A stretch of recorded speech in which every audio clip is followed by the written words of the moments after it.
नमस्कार। Excellence learners के online classroom में आप सभी का स्वागत है। और आज इस क्लास में हम लोग पढ़ने वाले हैं क्लास 9 सीबीएसई बोर्ड के संकलित है बाख। बाख पद लिखी गई है ललद्दी के द्वारा। ललद्दी बच्चों कश्मीर की भक्त कवियत्री थी। मूल रूप से उन्होंने शिव की उपासना की है। इनके जो कविता लिखने की जो शैली है उसे हम बाख के रूप से जानते हैं। जैसे कि कबीर के लिखे हुए कविताओं को हम साखी के नाम से जानते हैं। तुलसी और मीरा ने पद लिखे, उसी तरीके से ललद्द ने बाख की रचना की है। तो इस बाख की व्याख्या मैं आज आप लोगों के सामने करने वाला हूं। आपके पाठ्य पुस्तक में 4 बाख संकलित हैं। एक एक कर सभी का लाइन बाय लाइन मैं आपके सामने व्याख्या करूंगा। भक्ति रस से यह ओतप्रोत कविताएं हैं। बस आपसे एक ही गुजारिश है कि आप वीडियो को स्किप नहीं करेंगे, पूरा वीडियो देखेंगे, ठीक है। और यदि अब तक आपने हमारे इस चैनल को सब्सक्राइब नहीं किया है या हमारे इस चैनल पर अभी आप जुड़े हैं तो चैनल को भी सब्सक्राइब कर लेंगे, ताकि मैं हर एक दिन जो यहाँ से आपके लिए कुछ न कुछ सब्जेक्टिव मटेरियल उपलब्ध कराता हूं, आप उसका लाभ उठा सकें, ठीक है। तो चलिए अपना पेन, पेपर और बुक क्षितिज लेकर तैयार हो जाइए। मैं अभी आपके सामने इसकी व्याख्या कर रहा हूं, ठीक है।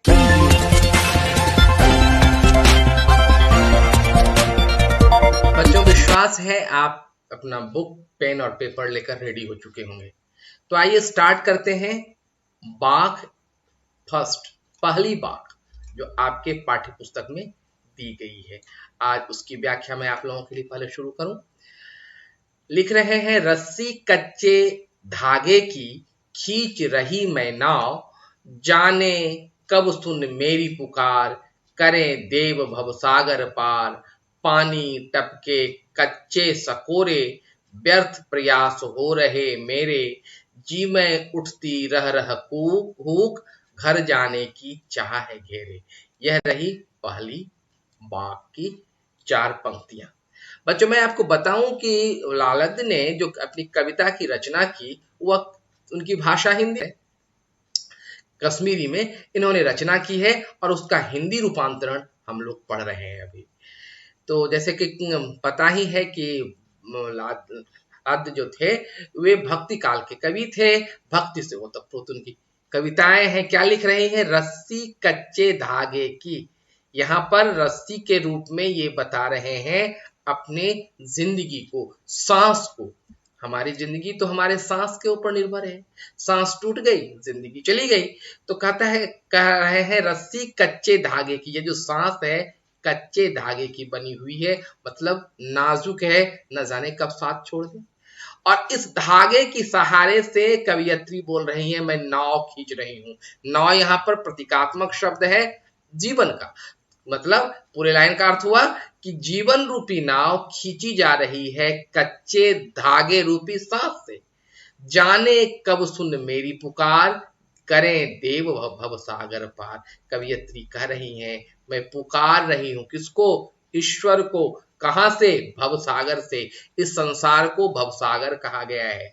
तो कवियत्री कह रही हैं कि मैं अपनी जिंदगी रूपी नाव को कच्चे धागे से खींचकर समुद्र में जा रही हूं, भवसागर में जा रही हूं, पुकार रही हूं ईश्वर को। जाने कब ईश्वर मेरी पुकार को सुने। और आगे कह रही हैं, पानी टपके कच्चे सकोरे, व्यर्थ प्रयास हो रही मोरे। और जिंदगी रूपी, इन्होंने जीवन की तुलना किससे की, कच्चे सकोरे से, मतलब कमजोर घड़े से। मेरी जिंदगी कैसी है, कमजोर घड़े के समान है। हर क्षण इससे पानी की बूंदें टपक रही हैं, प्रयास व्यर्थ सा हो रहा है। और फिर तब क्या होता है, जी में उठती रह रह हुक। हुक मतलब वेदना, दर्द। शरीर, उनके अंतर आत्मा से दर्द उठती है और घर जाने की चाह है उनकी। घर मतलब ईश्वर के पास। हम लोग ईश्वर के संतान हैं और वस्तुतः वापस ईश्वर के ही पास जाना होता है। इसलिए कवयित्री कह रही हैं ईश्वर से मिलने की इच्छा बलवती है, लेकिन साधन बहुत ही सीमित और कमजोर पड़े हैं। कैसे ईश्वर तक पहुंचूं, इनके मन में यह व्यथा है, भूख है। समझ में आ रही होगी इनकी ये चारों पंक्तियों के अर्थ। जी बिल्कुल। आगे बढ़ते हैं, दूसरी चार पंक्तियां देख रहे हैं।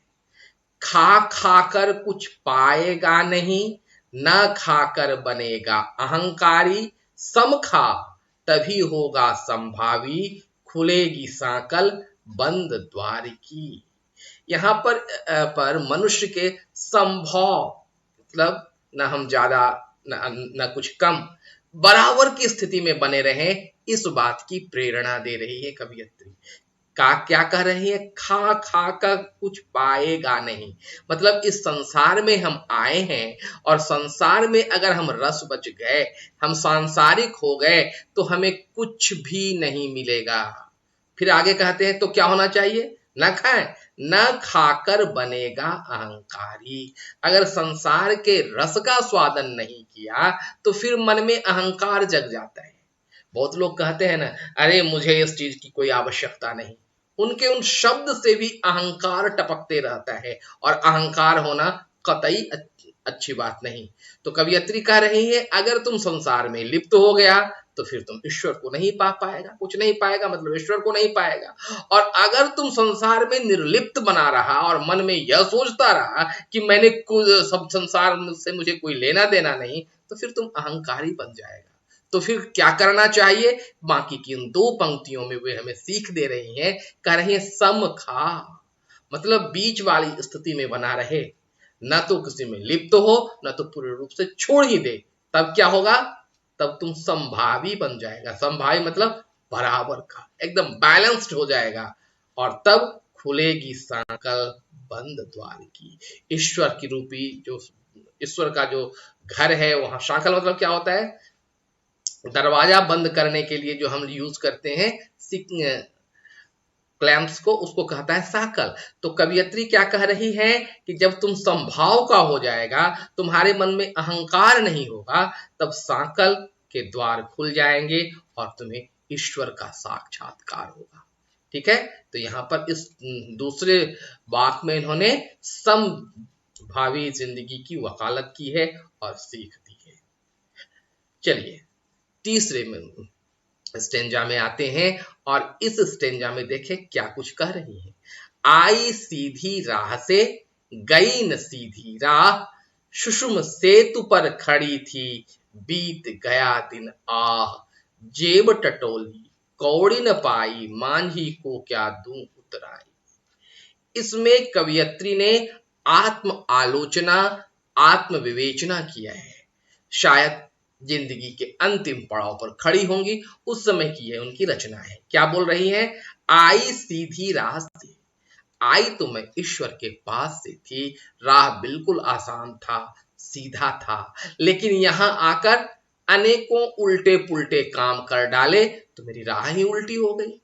कह रही है आई सीधी राह से गई न सीधी राह, सुषुम सेतु पर खड़ी थी, अंतिम पौधान पर खड़ी थी, बीत गया दिन आह, और पीछे की बातों को याद कर कवयित्री आह भर रही हैं, मतलब पश्चाताप कर रही हैं कि अब तो जिंदगी के अंतिम पादान पर खड़ी हूं, दिन बीत गया, भले मैं सीधी राह से तो आई थी, लेकिन कुछ भी सीधी काम नहीं की, मतलब अच्छा काम नहीं किया।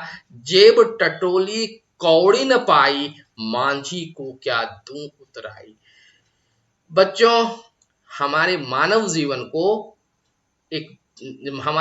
जीवन में इस संसार को भवसागर कहा गया है। सागर मतलब समुद्र, समुद्र से के उस पार ईश्वर की के बारे में बातें की जाती है कि सुसंग की इस भवसागर के उस पार ईश्वर है। तो जब कभी हम कोई सागर या नदी पार करते हैं तो मुझे नाव या जहाज का सहारा लेना होता है, और उसको जो चलाने वाला होता है उसे हम कहते हैं माझी। जब हम उसके नाव या जहाज का उपयोग करते हैं तो टिकट तो कटानी पड़ेगी। यही टिकट को इन्होंने लिखा है उतराई।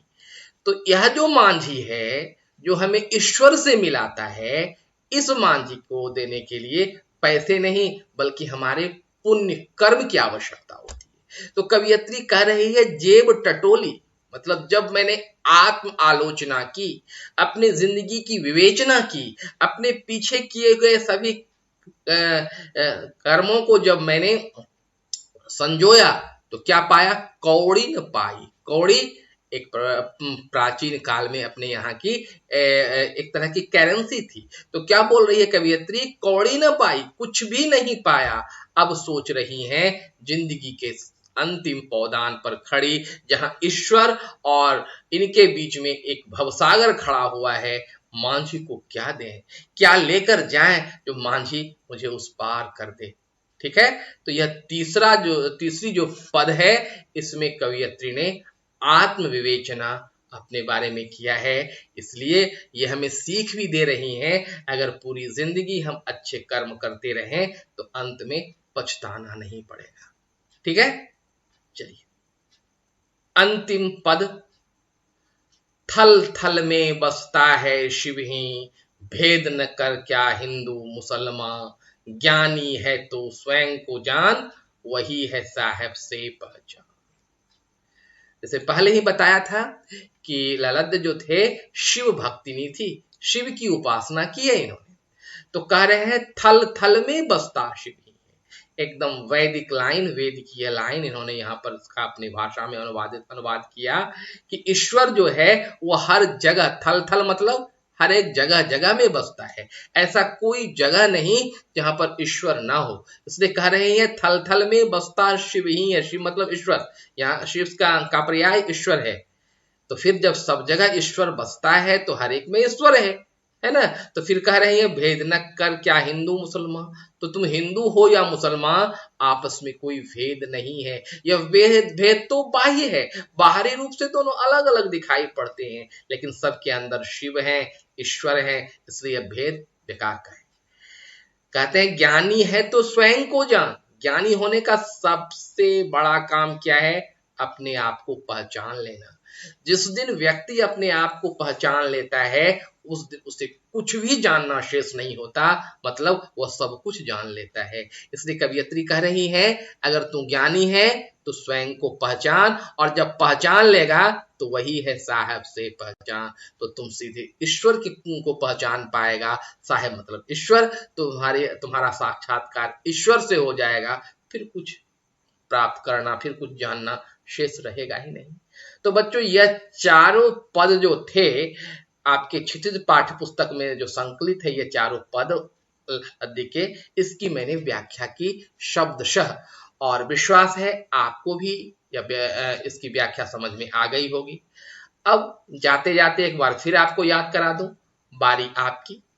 अगर यह वीडियो आपको अच्छा लगा हो, आपके लिए उपयोगी हो, तो इसे लाइक करेंगे, शेयर भी करेंगे, और हाँ, यदि आप हमारे चैनल पर नए हैं तो चैनल को सब्सक्राइब करना बिल्कुल ना भूलें।